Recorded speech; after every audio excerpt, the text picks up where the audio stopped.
So keeping Israel out is thought to be crucial to Hamas for its survival, and keeping Hamas out is thought to be crucial to Israel to halt the weapons flow to Hamas. Now, according to Israel's Channel 12, Prime Minister Netanyahu said that Israel is conducting give-and-take negotiations, not give and give, and that if Hamas insists on a full Israeli withdrawal from Philadelphia, that they will targeted their place. The place is obviously known. It's known that Abu Jawad is a fish and meat merchant. If they target merchants, what about other people?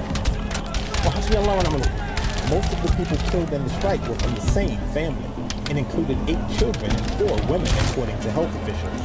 In response, the Israeli military said it had struck militant targets in an area from which rockets had been fired at its troops, adding that the incident was under review. In New Sarah, cameras captured the moment an Israeli strike hit a residential building as a man and child ran to cover. After the blast, who is worse for Muslims? Is it Donald Trump who is overtly talking about cracking down on the Muslims? Or is it Democrats?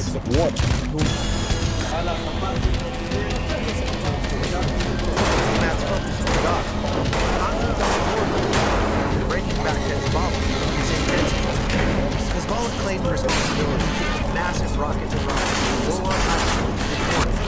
the IDF reported approximately 50 unguided Katyusha rockets launched toward Israel. While the Iron Dome is set to suffer, others struck Katyusha, the largest city in northern Israel. Haifa has been the focus of a Hezbollah propaganda video. It is expected to be among the Islamic Republic and Iranian groups its targets if they strike. In anticipation of this, Rambam Hospital in Haifa has made preparations to be able to move its operations onto the ground into its halfway. Rambam believes that this is the world's largest underground hospital, able to withstand conventional Moving an explosion in Tel Aviv as a possible terror attack. An unidentified man died in the blast after a bomb he was carrying in his bag window.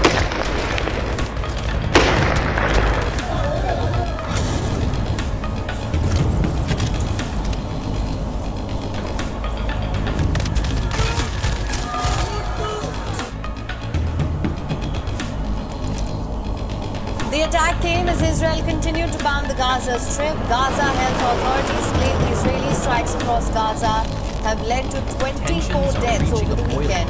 This includes a woman and her 6 children. Iran hinted at the possibility of launching an attack on Israel, accompanied by a stern warning to civilian airlines to steer clear of Iranian airspace until August 14, 2024. This move underscores the global operations involving over 200 drones and missiles, signaling its readiness ready to agree to a ceasefire deal. I will not speak for him, but I will tell you that these conversations are ongoing and we are not giving up.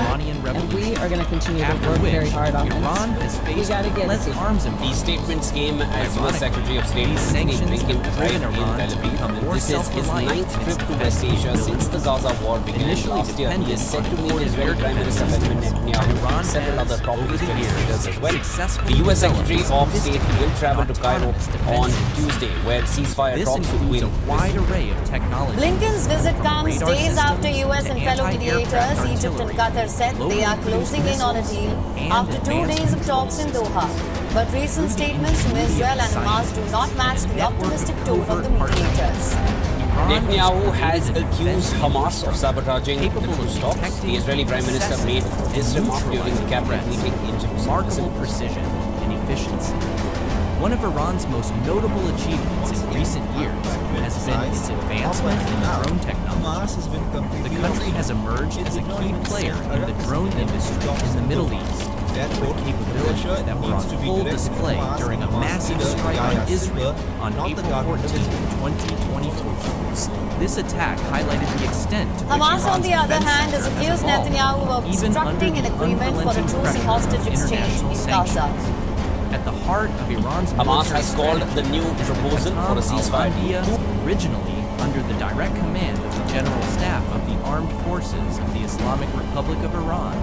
This command structure was restructured in 2016 to operate as an independent entity, overseeing operational control across various military branches All right, to discuss this further, we're being joined from New York by Adrian Kalman, who's a fellow at the Arabian Peninsula Institute. Mr. Kalman, thank you so much for joining in. And of course, I wanted to understand from you at this leadership because they rejected one deal after another. So, yeah, it's optics. It's optics. And then you have to look at the negotiators. It's Qatar, who is Hamas's, their largest sponsor. And then Egypt also with the Philadelphia crossing, which is so important. We won't get Israel needs to be able to control those tunnels and make sure that Hamas cannot be supplied into those areas. Right, Mr. Kalman, let's just talk about what's happening on ground as well. Israel is continuing to bomb Gaza. Hamas has refused to be part of the recent talks. Ismail Haniyeh's assassination in Tehran and an impending attack. Now, this is the backdrop that we're working against. Do you feel a ceasefire is impossible at this juncture? Great question, and no, I don't believe it's possible. And when I look at it, when I look at the map, I see a lot of this being directed at the Islamic Republic of Iran. They are the ones pulling the strings. They're the ones that will say, okay, we're going to back down, and Israel has hit us too hard, and we need to scale it back and stop climbing this escalation ladder. Or they just open another front, the northern front with this war, which has been active since the beginning of the war, since October 8th.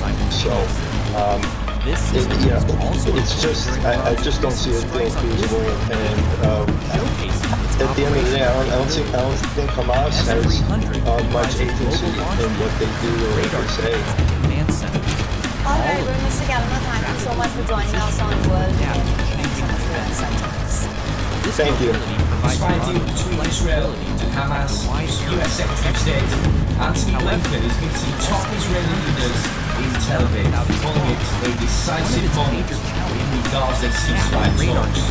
Blinken said it was probably the best, maybe the last opportunity to get the hostages home. The system's Blinken arrived in Israel for his ninth trip to West Asia since the Gaza war began last year.